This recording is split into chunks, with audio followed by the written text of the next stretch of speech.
Hello friends, welcome to your channel Vivek academy Motihari. आज आपको हम डीएलएड प्रथम वर्ष के S1 विषय के प्रथम टॉपिक विविधता के अवधारणात्मक समझ एवं शैक्षणिक महत्व को बताएंगे।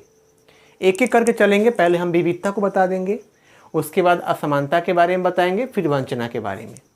इस हम वीडियो के माध्यम से आपका ये तीनों टॉपिक एग्ज़ाम के लेवल से तैयार हो जाएगा।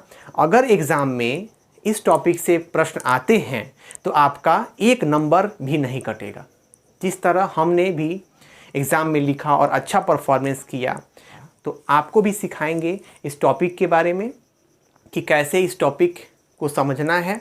और सिर्फ एग्ज़ाम में लिखना ही महत्वपूर्ण नहीं है, कैसे सजा के लिखना है, कौन कौन सा डायग्राम जो है फॉलो करना है, कैसे बनाना है, फ्लो चार्ट बनाना है, पिक्चर बनाना है, तभी आपको मार्क्स आएगा। चलिए आते हैं विविधता टॉपिक में। विविधता का अर्थ होता है अलग अलग प्रकार की बोली, भाषा, धर्म, खान पान, आस्था, मान्यता, सामाजिक आर्थिक स्वरूप, भौतिक संरचनाएं, आचार व्यवहार, वेशभूषा, रंग रूप, क्षमता, प्रकृति, संप्रदाय इत्यादि से। विविधता का मतलब होता है कि अलग अलग प्रकार के इस समाज में, इस देश में या दुनिया में अलग अलग प्रकार के लोग हैं। सब जगह का लोग एक जगह से एक दूसरे से मिलता जुलता नहीं है। कहीं का खान पान अलग है, कहीं का वेशभूषा अलग है, किसी का रंग रूप अलग है।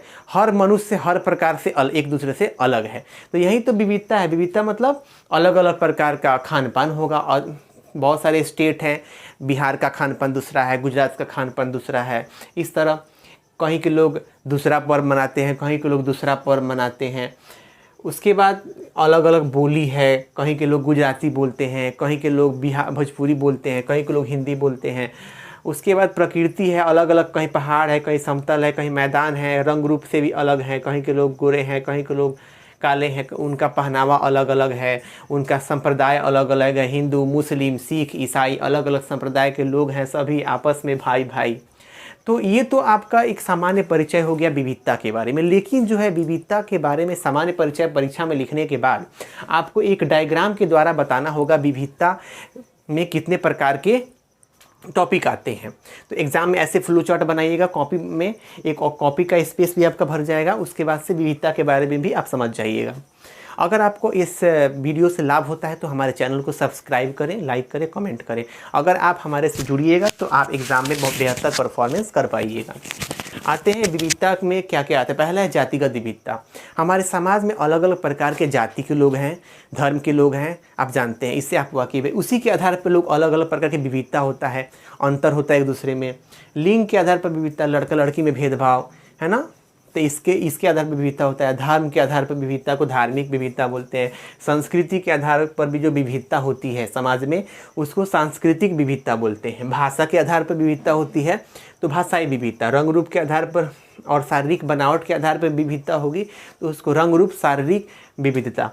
स्थान के आधार पर विविधता होगी तो उसको स्थान के आधार पर विविधता, जानते ही हैं कि उस स्थान के लोग इस स्थान के लोग से अलग होंगे। असम में जो रहते हैं वहाँ पे पहाड़ है, वहाँ पे उत्तराखंड में जाइएगा तो वहाँ पहाड़ पे घर है। यहाँ पे हम लोग के बिहार में समतल मैदान पे घर है। तो वहाँ के स्थान के आधार पे भी जो है आपको विविधता देखने को मिल जाएगा। उसको स्थान के आधार पर विविधता बोलेंगे, उम्र के आधार पर विविधता बोलेंगे। कोई छोटा है, कोई बड़ा है, सबका एक प्रकार का बुद्धि नहीं होता है, शारीरिक बनावट एक नहीं होता है, सबके कुछ अलग अलग लक्षण हैं। उम्र के आधार पर विविधता बता दिए। ग्रामीण शहरी विविधता, कुछ लोग गांव में रहते हैं, कुछ लोग शहर में रहते हैं, तो वहाँ के गांव और शहर में थोड़ा ना थोड़ा अंतर आ ही जाता है। तो उसके आधार पर हमारे समाज में विविधता देखने को मिलता है।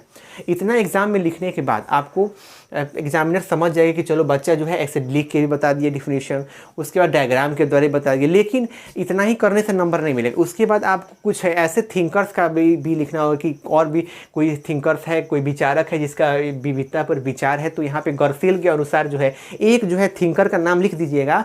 तो इससे क्या होगा, आपके कॉपी में चार चांद लग जाएगा कि समझाएगा हाँ बच्चा ज़्यादा पढ़ा है, डीपली स्टडी किया है। तो गर्फेल के अनुसार जो विविधता है उसमें देखिए डायरेक्ट इसको एकदम याद ही कर जाना है, हूबहू लिख देना है कि गर्फेल के अनुसार विविधता क्या है। तो इनके अनुसार विविधता का अर्थ योग्यता, लिंग, जाति, प्रजाति, भाषा, चिंता स्तर, विकलांगता, लिंग, व्यवहार या धर्म से संबंधित है। इसके बाद ये लिखिएगा टॉपिक और ये आपका बहुत अच्छे से क्लियर हो जाएगा। तो इतना आप समझ गए होंगे। और तो अब हम लोग देख लिए फ्लो चार्ट के माध्यम से देख लिए हैं कि विविधता क्या है। उसके बाद गौरसेल के अनुसार देख लिए विविधता क्या है। अब जो है एक एक करके डिस्क्राइब करेंगे। विविधता के प्रकार में पहला जो हम लोग पढ़े हैं जातिगत विविधता, उसको कैसे एक्सप्लेन करेंगे उसको देखिए। क्वेश्चन में आएगा तो आपको पहले एक कॉपी में टॉपिक बनाना है, कैसे लिखना है। उसके बाद भारतीय समाज में जाति के आधार पर विविधता देखने को मिलती है। वैदिक काल में वर्ण व्यवस्था थी जो जनता न होकर कर्मणा होते थे। जाति को 4 वर्गों में विभाजित किया गया था। मतलब कि इस भारतीय समाज में जो है जाति प्रथा तो हटेगी नहीं, बहुत सारे प्रकार के जाति हैं। लेकिन इस बात को जो है हम लोग इतिहास से जोड़ेंगे। वैदिक काल में भी जो है जो जाति थी, लेकिन वो 4 प्रकार की थी, ब्राह्मण, क्षत्रिय, वैश्य, शूद्र। लेकिन आज जो है आज के ज़माने में बहुत सारे प्रकार की जातियां हैं, गिनना मुश्किल हो गया है। लेकिन पहले जो था ना वैदिक काल में, उसमें 4 प्रकार की जातियां थी। ब्राह्मण जो थे वो विद्वान थे, सलाहकार थे, यज्ञ करने वाले थे, ठीक है। क्षत्रिय जो रक्षा करने वाले हैं, वो राजा हैं या सैनिक है जो हमारी रक्षा करते थे या उस समय के लोगों की रक्षा करते थे, सिर्फ उन्हीं को हम क्षत्रिय कहते थे। वैश्य जो है व्यापारी, सौदागर और जमींदार को कहते हैं। शूद्र जो है सेवक, जो तीनों लोगों की सेवा करता है, वो जो वर्ग है जो शूद्र के अंदर आता है। तो उस समय काम के आधार पर जो है यहाँ पर लिखा हुआ है कि कर्मणा होते थे, ठीक है, जनता न होकर कर्मणा होते थे। आज क्या है, जो जन्म जिस कास्ट में लिए है वही तुम्हारा कास्ट है, लेकिन उस समय नहीं। आप कौन सा काम करते हैं उस काम के आधार पर जात का निर्धारण होता था। जैसे अगर कोई सलाहकार है या यज्ञ कर रहा है या विद्वान है तो उसको ब्राह्मण के अंतर्गत रखा जाता था। जो रक्षा कर रहा है, जो लड़ रहा है, वो क्षत्रिय के अंदर था। जो व्यापार का काम करता है, सौदागर है या जमींदार है, वो वैश्य के अंदर आता है। जो शूद्र में आ गया सेवक, जो सेवा करता है वो शूद्र में आ गया। तो इसके बाद पहला हो गया जातिगत विविधता। अब आगे हम लोग देखते हैं। अब जो है सेकंड है लिंग के आधार पर विविधता। फ्लो चार्ट के माध्यम से बता दिए हैं कैसे बनाना है, अब उसको एक्सप्लेन कर देते हैं। लिंग के आधार पर विविधता का मतलब है कि हमारे समाज में लड़का और लड़की के बीच में भेदभाव होता है। अब नहीं होता है, लेकिन पहले होता था।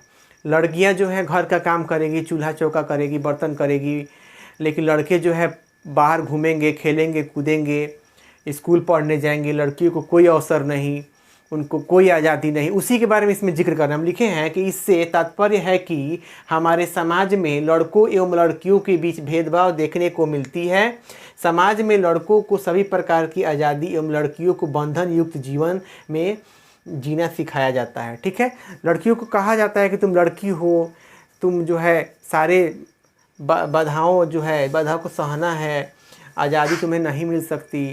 तो इसमें इसका जिक्र कर देना है। अब इसी में ये जो है अंतर नहीं है, ये सेकंड हो गया। और थर्ड नंबर धार्मिक विविधता क्या है उसको जानेंगे। भारत जो है अनेक धर्मों का देश है। यहाँ पे सभी प्रकार के धर्म को मानने वाले लोग रहते हैं, जैसे हिंदू, मुस्लिम, सिख, ईसाई, आपस में सब भाई भाई। तो यहाँ पे वही इस टॉपिक के बारे में हम डिटेल डिस्कशन कर दिए हैं कि भारत अनेक धर्मों का देश है। हिंदू, मुस्लिम, सिख, ईसाई सभी अलग अलग धर्म को मानते हैं, लेकिन अलग अलग होने के बावजूद कंधे से कंधे मिलाकर रहते हैं। हमें सभी धर्मों का सम्मान एवं आदर की भावना रखनी चाहिए। इसके अंदर आप लोग को जितना भी जोड़ना है इसके अंदर आप लोग जोड़ सकते हैं, आपने देख लीजिएगा। और एक आपको जो है एक ही प्रश्न को नहीं लिखना है, सारे प्रश्न का जवाब देना है। इसलिए थोड़ा इसको शॉर्ट में आप लोग लिखते चलिएगा, क्योंकि वहाँ पे पेज का अभाव होता है। कितने बच्चे क्या करते हैं, सारा पेज जो है भर देते हैं, पता चलता है क्वेश्चन छूट गया। अब आते हैं थर्ड के बाद फोर्थ जो है टॉपिक हमारा इस पे है। हम लोग चौथा टॉपिक देखेंगे सांस्कृतिक विविधता। इसके अंतर्गत भारत एक बहुसांस्कृतिक देश है, जहाँ के लोगों के विभिन्न रहन सहन, खान पान हैं, उनके अपने रीति रिवाज हैं, त्यौहार इत्यादि मनाने का ढंग एक दूसरे से बिल्कुल भिन्न है। कहीं दुर्गा पूजा को धूमधाम से मनाया जाता है तो कहीं गणेश पूजा को। सभी को अपनी संस्कृति की रक्षा का अधिकार संविधान देती है, ठीक है। तो यहाँ पे जो रहन सहन में भी अंतर है, अलग अलग स्टेट का रहन सहन अलग है, खान पान अलग है। उसके अलावा जो पर्व मनाते हैं वो पर्व में भी भिन्नता पाई जाती है। कहीं के लोग दुर्गा पूजा धूमधाम से मनाते हैं, कहीं के लोग गणेश पूजन जो धूमधाम से मनाते हैं। तो ये सांस्कृतिक विविधता के अंतर्गत आता है। इसके अलावा आप लोग को इसमें और भी चीज़ ऐड करना है तो आप एग्ज़ाम में ऐड कर लीजिएगा अपने दिमाग के अनुसार। अब आते हैं पाँचवा है भाषाई विविधता, ठीक है। संविधान की 8वीं अनुसूची में संविधान द्वारा 22 क्षेत्रीय भाषाओं का उल्लेख है और भारत जो है 28 राज्यों से मिलकर बना है, तो इसमें अलग अलग भाषा देखने को मिलती है।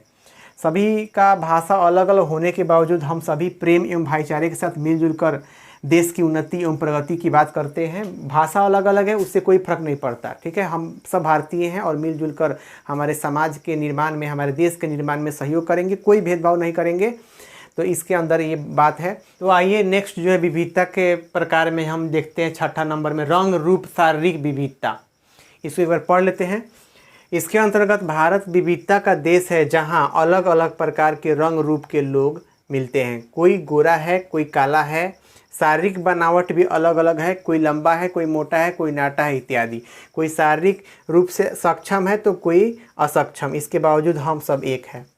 तो रंग के आधार पर विविधता होता है। किसी किसी स्टेट के लोग जो होते हैं काले होते हैं, किसी किसी स्टेट के लोग गोरे होते हैं या मिक्स होते हैं।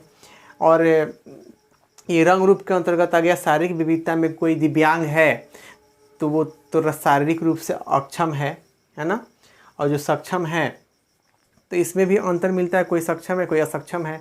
तो इसके अंतर्गत इसमें जो रखेंगे वो रंग रूप शारीरिक विविधता के अंतर्गत ये सब बातों को रखेंगे। और 7वां नंबर आता है स्थानीय क्षेत्र के आधार पर विविधता से तात्पर्य यह है कि पहाड़ी इलाकों में रहने वाले एवं समतल मैदानी भागों में रहने वाले लोगों में विविधता देखने को मिलती है। जो पहाड़ की मैदान में रहेंगे जो समतल मैदान में रहेंगे, दोनों में अंतर हो जाएगा।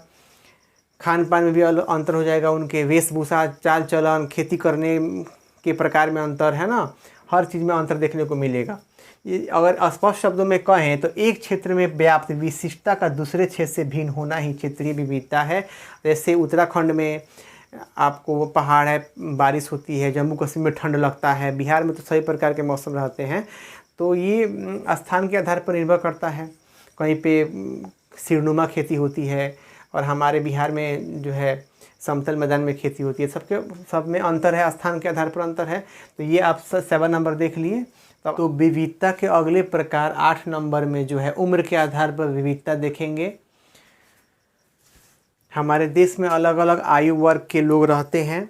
युवा पीढ़ी एवं उम्रदराज पीढ़ी के लोगों में विविधता उनके कार्य, बात, विचार एवं शैली के आधार पर देखी जा सकती है। युवा लोग अपने आप को ज़्यादा कार्य क्षमतावान मानते हैं और उम्रदराज लोग अपने आप को ज़्यादा अनुभवी मानते हैं। दोनों के अंदर में एक कंट्राडिक्ट हो जाता है, तो विविधता देखने को मिलती है।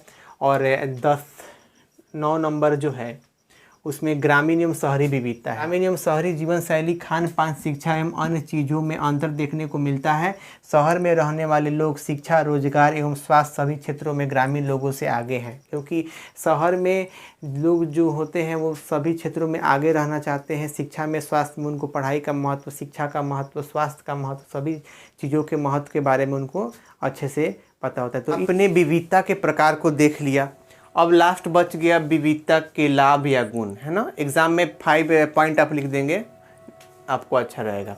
पहला पॉइंट है एक आदर्श शिक्षक विविधता का उपयोग कर बच्चों की गति को बढ़ा सकता है। क्योंकि क्लास में जब शिक्षक पढ़ाने आते हैं, टीचर पढ़ाने आते हैं क्लास में, तो वहाँ पे बहुत अलग अलग परिवेश से बच्चे आते हैं, अलग अलग विविधता के साथ। तो सारे विविधता को जो है एक साथ मिलाकर अगर टीचर पढ़ाएगा तो बच्चों का जो है जो गति है, जो शैली है, जो सीखने की जो क्षमता है वो बढ़ जाएगा। ये ना हो कि किसी को ज़्यादा तवज्जो दे रहे हैं, किसी को कम दे रहे हैं। सारे बच्चे जो है समान हैं, समावेशी शिक्षा सभी को प्रदान करना है, तो कि सबको जो है लेके चलना होगा। दूसरा है विविधता के द्वारा उदार तथा शांतिपूर्वक अस्तित्व भावना का विकास होता है। शांतिपूर्वक जो है भावना का विकास होता है। तीसरा है विविधता के द्वारा रचनात्मक शक्तियों का विकास होता है। कोई भी रचनात्मक कार्य करने के लिए एक प्रकार का काम करेंगे तो बोरिंग हो जाएगा। तो विविधता मतलब अलग अलग प्रकार का, यहाँ पे बहुत सारे चीज़ें सिखाए जाएंगे बच्चों को। तो इससे क्या होगा, बच्चों में रुचि बढ़ेगी, रचनात्मकता का वृद्धि होगा। तीसरा है विविधता चाहे सामाजिक हो या आर्थिक, देश की प्रगति में आवश्यक है। हमारे देश में बहुत प्रकार के बताए हुए जाति, धर्म, लिंग, भेदभाव, तरह तरह के लोग पाए जाते हैं। तो ये जो है ये देश की प्रगति में आवश्यक है। ये नहीं कि बहुत सारे प्रकार के जाति हैं, धर्म हैं तो ये देश की प्रगति में बाधक है, ऐसी बात नहीं है। सभी देश की प्रगति में आवश्यक है। विविधता के द्वारा हम एक दूसरे के पूरक बन सकते हैं तथा विभिन्न प्रकार की समस्याओं का समाधान करने में समर्थ हैं। विविधता के द्वारा ही सारे समस्याओं को हम हल कर सकते हैं, इसमें समर्थ हैं। ठीक है, तो ये जो लास्ट विविधता का है, इसके बाद हम नेक्स्ट वीडियो में वंचना पढ़ाएंगे।